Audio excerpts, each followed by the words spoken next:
Terus gimana? Berarti ada kecanduan dia main game. Ini ciri-ciri anak kecanduan main game. Kalau dia kalah dia teriak. Atau dia bete. Ih, gitu. Mulai kayak bad mood. Ada orang, dia nggak homoseksual. Tapi kecanduan bokep. Jadi dia nggak bisa, udah kawin aja nggak bisa ngapa-ngapain. Karena harus nonton. Udah kecanduan di sini. Itu harus ditazkiyah. Dan gak bisa langsung. Kecanduan nonton porno lebih berbahaya dari narkoba.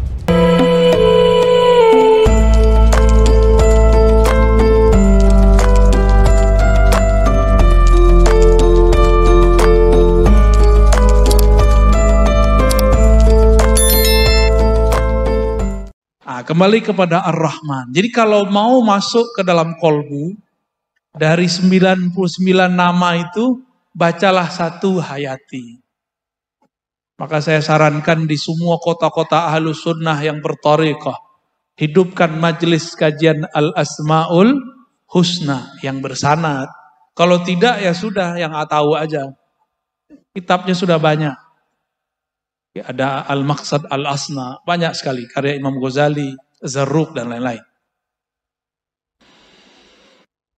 Baru Allah mengatakan, qad aflaha man zakkaha wa qad khaba man dassaha. Sungguh telah tercatat dalam Lauh Mahfuz Allah. Apa yang tercatat? Aflaha, sungguh beruntung, sungguh bahagia. Orang sukses bahagia enggak? Suksesnya santri nilainya tidak jelek.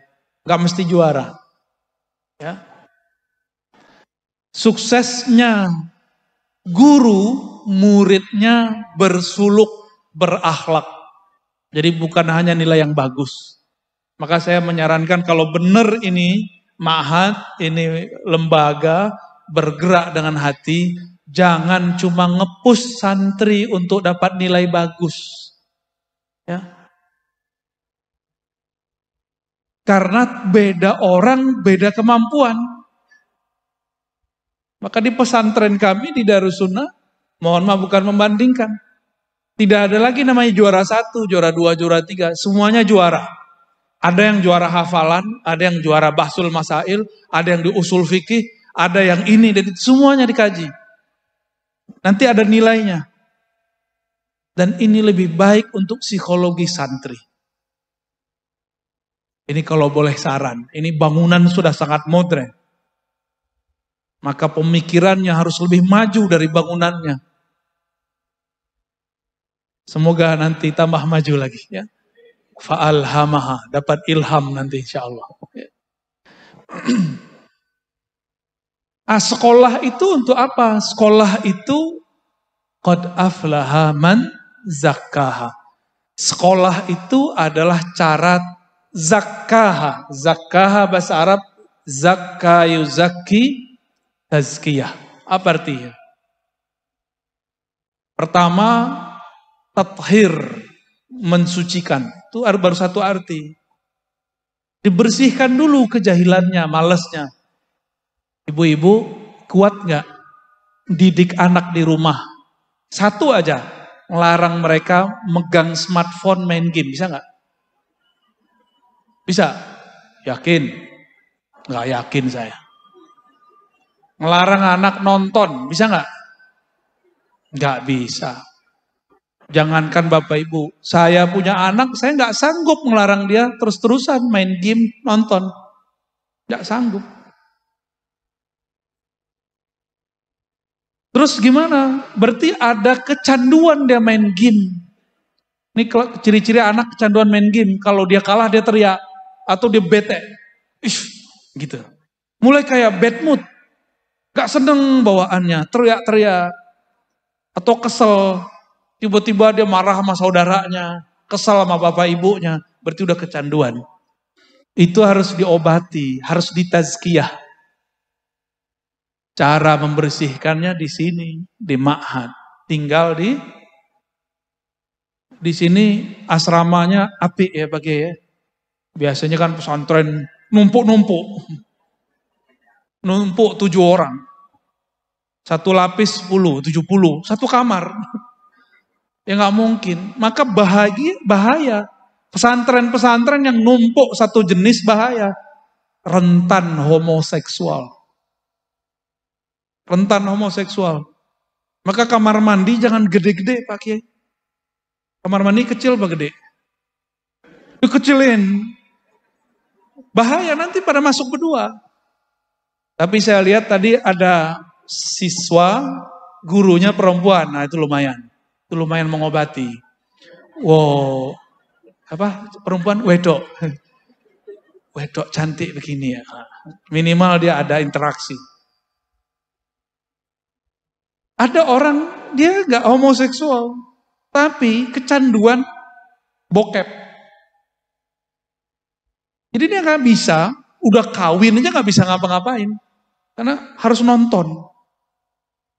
Udah kecanduan di sini. Itu harus ditazkiyah.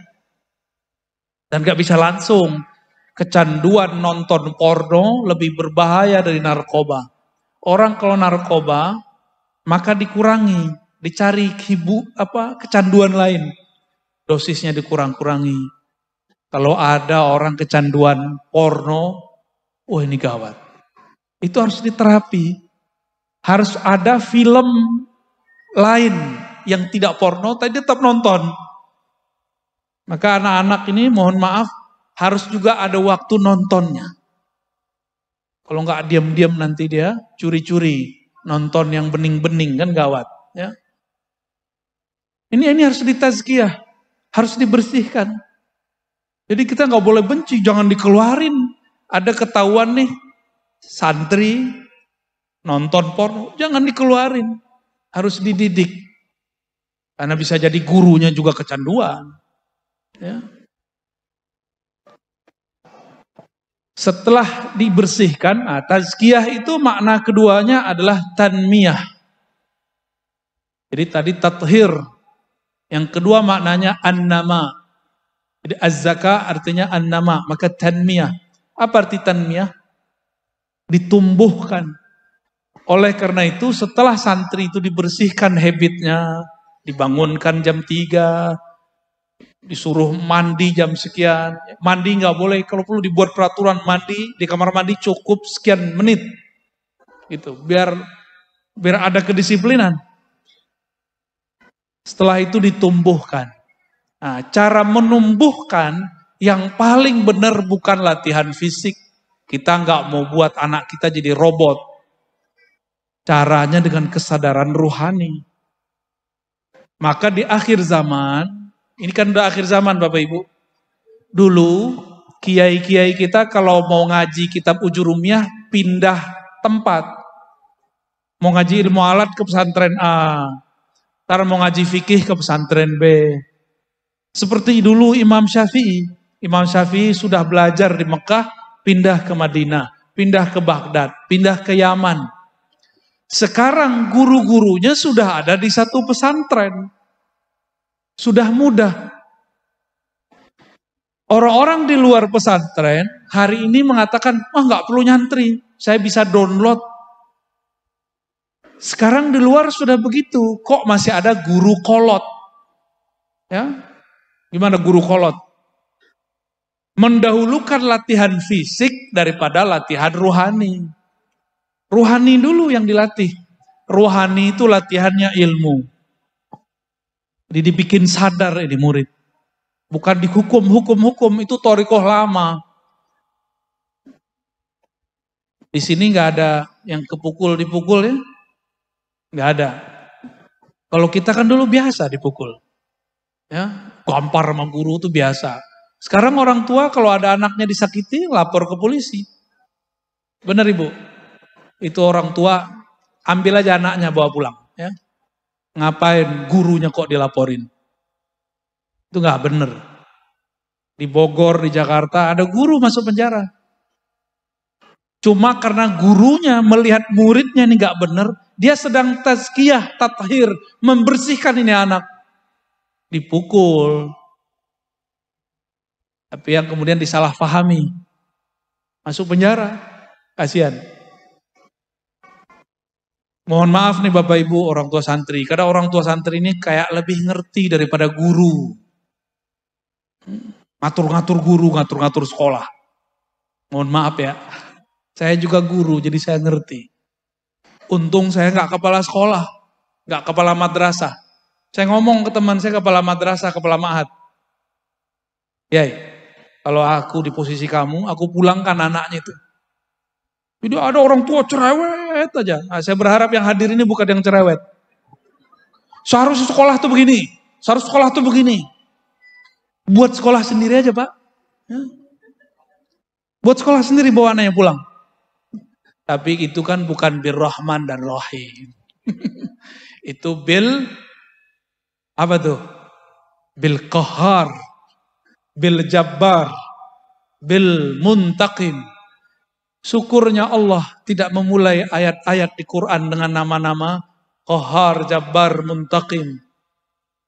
Untungnya Allah mulai dengan Rahman dan Rahim. Akhirnya kita maafin juga orang tua wali yang sok tahu. Ya. Usul boleh tapi jangan menggurui. Ya. Ini guru-guru ini udah tiap hari dia berhadapan dengan masalah itu. Oh saya punya sekolah, itu kan sekolah Bapak Ibu. Mereka punya sistem sendiri.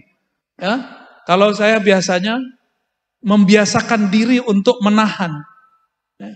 Kita menilai ini lebih baik menurut kita tahan dulu. Siapa tahu di situ sudah ada manhaj sendiri.